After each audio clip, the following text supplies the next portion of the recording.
Hello tout le monde, bienvenue dans cette nouvelle vidéo. Aujourd'hui, je vous donne tous mes tips pour réussir votre TOEIC, étant donné qu'il est souvent obligatoire pour valider votre cursus ou votre diplôme. Alors, je sors pas de nulle part, je suis pas arrivée un jour en me disant je vais coacher des gens sur le TOEIC. Non, non, non. J'ai eu 940 sur 990 au TOEIC, ce qui est quand même assez ouf. Mais bon, je pense que j'aurais pu avoir un peu plus, étant donné que je suis quand même plus ou moins bilingue. Donc j'aurais dû avoir environ 950 et qu'il y a des gens que je connais qui ont eu plus de 950 alors que... excusez-moi, je parle mieux anglais que vous. Donc c'est pour ça qu'aujourd'hui je vais vous donner tous mes tips, que vous soyez débutant en anglais, que vous soyez un expert en anglais, pour réussir cet examen qui est hyper intensif. Franchement, je vous jure qu'il est intense. Mais si c'est la première fois que vous me voyez, écoutez, bienvenue. C'est exactement le genre de contenu que je fais. Donc je vous invite à vous abonner, à liker, à partager. Bref, ça m'aiderait énormément. Et en plus, si vous kiffez, bah, écoutez, tant mieux. Mais pour commencer dans le dur, déjà, le TOEIC, c'est environ 2 heures. Alors, 2 heures. C'est énorme, c'est énorme. Surtout qu'en plus d'être un examen écrit, tu as aussi l'oral. Enfin, l'oral, l'écoute. Et ça, rester focus pendant 2 heures, compliqué. C'est pour ça qu'on va un peu donc démêler tout ça. On va le faire en 5 points, comment se préparer au mieux. Mais mon premier point déjà, c'est de se mettre des deadlines obligatoires.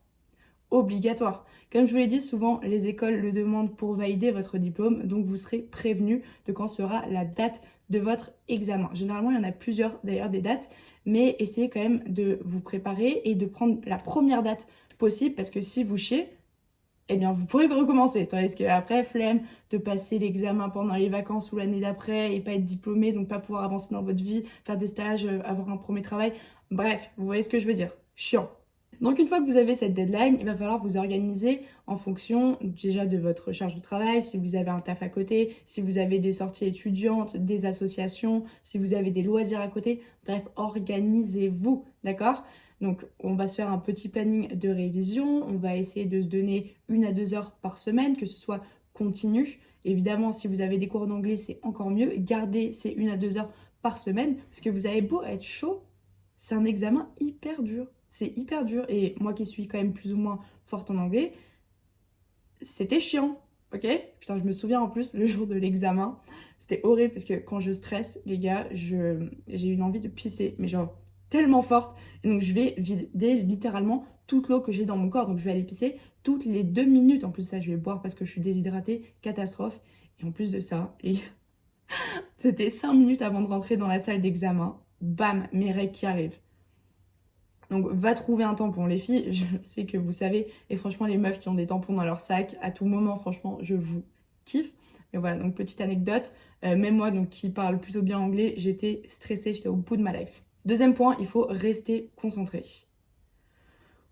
Ouais, je sais, ça va être compliqué, mais donc déjà, apprenez en cours à être attentif, à pas dormir, à vraiment analyser l'information, l'écouter, la traiter, parce que c'est ça qui va vous être demandé, c'est de traiter l'information hyper rapidement pour répondre aux questions.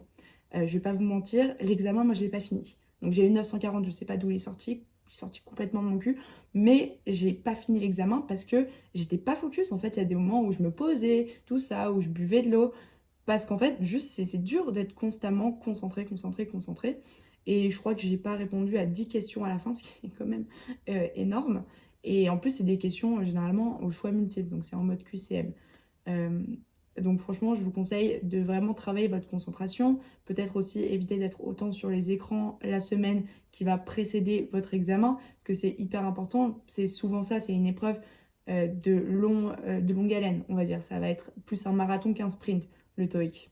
Surtout que c'est pas forcément notre langue natale, donc il faut rester accroché. Donc pour ça aussi, moi ce que j'ai fait, c'est que j'ai fait un examen blanc pour me préparer, j'ai un peu révisé sur des annales, j'ai écouté plus de musique en anglais, voilà vraiment pour me mettre dans un mood. Même parfois avec mes collègues, on parlait en anglais. Ça ne servait à rien, mais c'est déjà ça, voilà, tout le temps, donc être focus par rapport à ça, parce que c'est chiant en fait de repasser un examen qui en soi est pas si compliqué, mais c'est juste que c'est intense. Et je me souviens quand j'étais en première année, en fait, je voulais aller dans une filière dans mon école qui est complètement en anglais. Pour ceux qui ont fait l'EDEC ou qui connaissent l'EDEC, c'est la Global Business, où tu peux partir à Singapour, à Los Angeles, faire tes études, enfin bref, le kiff total. Et donc le TOEFL, donc pas le TOEIC, En fait, juste j'avais trop du mal. C'est un peu plus simple que le TOEIC, on va dire, mais je m'étais jamais préparée à ça. J'arrive en mode YOLO, je parle super bien anglais, je vais réussir. Que dalle, je l'ai chié. J'ai pas eu la note suffisante. En plus, ça pas beaucoup, mais c'est juste que j'avais aucun, aucune concentration et aucune envie, franchement, d'être là, quoi. J'étais pas prête mentalement pour ça. Donc, préparez-vous mentalement, en fait, de la méditation si ça vous aide. Buvez du thé la veille. Voilà, dormez bien, mais soyez prêts, préparez votre mental à ça. Autre chose très importante, il faut suivre son évolution. Parce qu'on n'arrive pas un jour et en étant hyper fort en anglais. Non, déjà vous allez voir comment vous vous débrouillez en anglais, essayez de participer au plus si vous pouvez faire des présentations. Je sais que c'est chiant, hein, c'est hyper chiant ce que je suis en train de vous dire, mais il n'y a que ça vraiment qui peut vous aider, surtout si vous avez des lacunes. Et même si vous êtes fort les gars, je suis forte, voilà, j'ai eu quand même une très bonne note, hein, mine de rien, mais je sais qu'il y a des gens qui avaient mon niveau, voire mieux, qui ont eu des moins bonnes notes que moi, et il y a des gens qui avaient mon niveau, voire mieux, voire pire, qui ont eu des meilleures notes que moi. Donc voilà, là on est là vraiment pour vous aider à avoir la meilleure note possible. Parce que derrière, en plus, le TOEIC, ça va vous être utile. Si vous partez en stage à l'étranger, si vous partez pour un nouveau taf à l'étranger,